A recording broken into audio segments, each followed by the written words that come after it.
The inspiration of the Constitution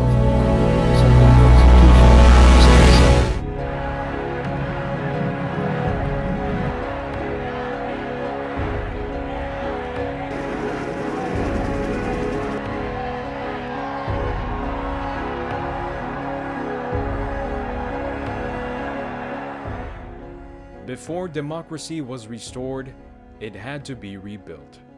With paper, with people, with purpose. But to be even more vigilant in this our moment of triumph.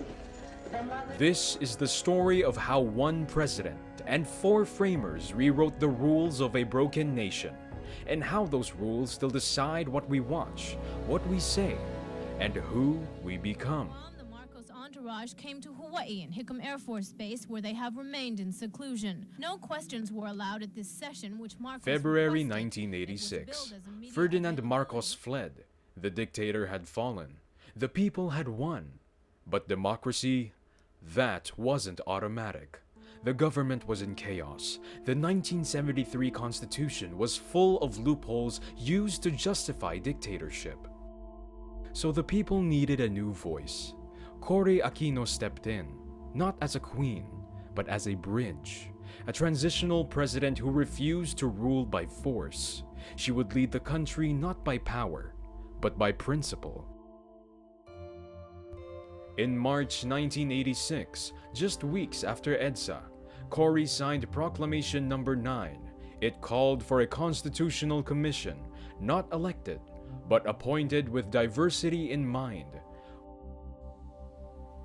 if you are already have a system that's functioning, no matter how imperfect it is, just refine it. To me, there are some provisions of the Constitution that I think can be improved.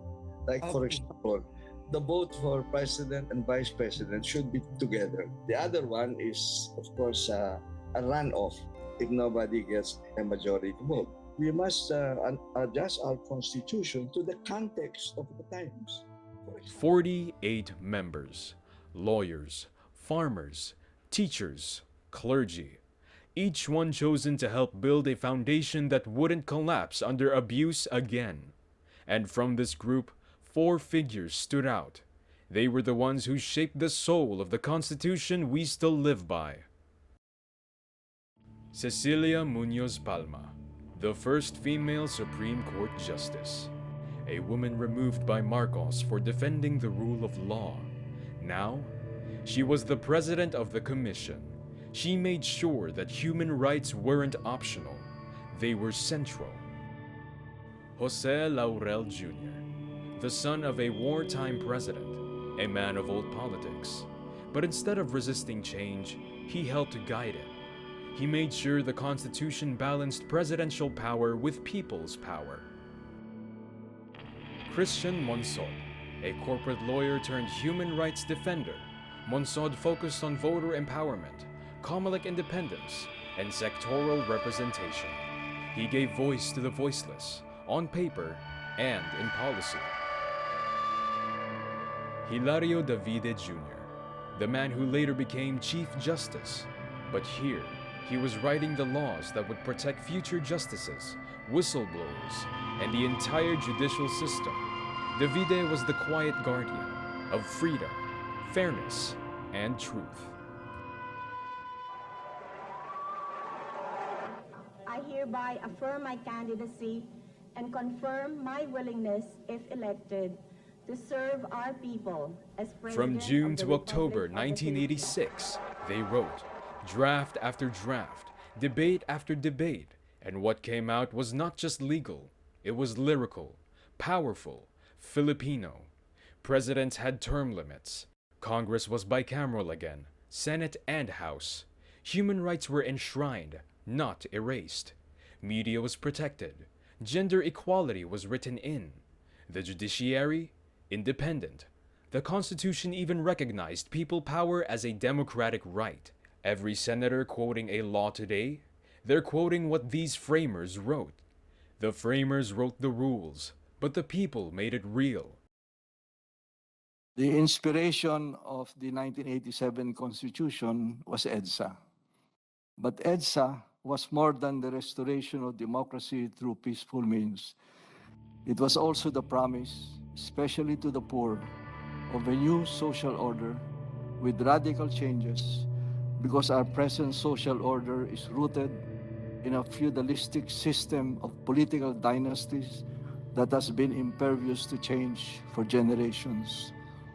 This is the Constitution that is blamed as the source of our problems today.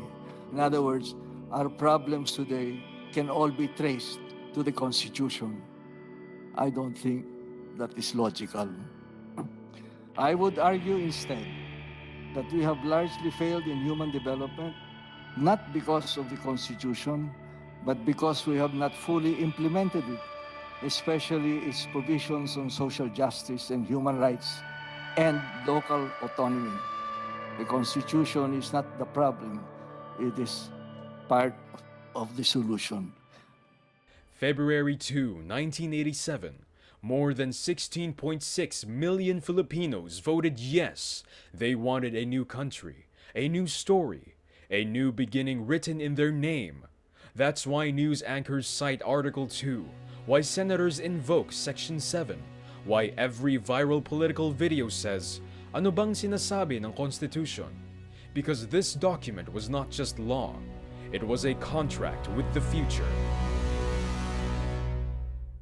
We don't just remember the 1987 Constitution, we live inside it.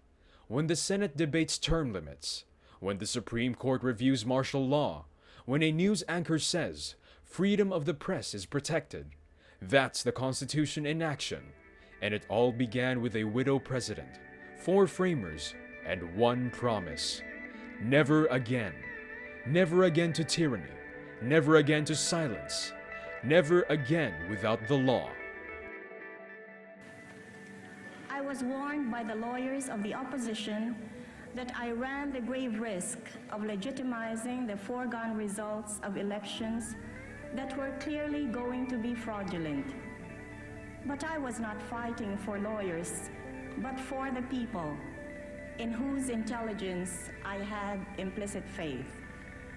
By the exercise of democracy, even in a dictatorship, they would be prepared for democracy when it came.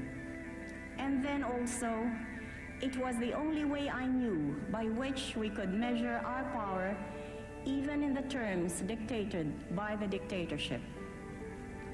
The people vindicated me in an election shamefully marked by government thuggery and fraud.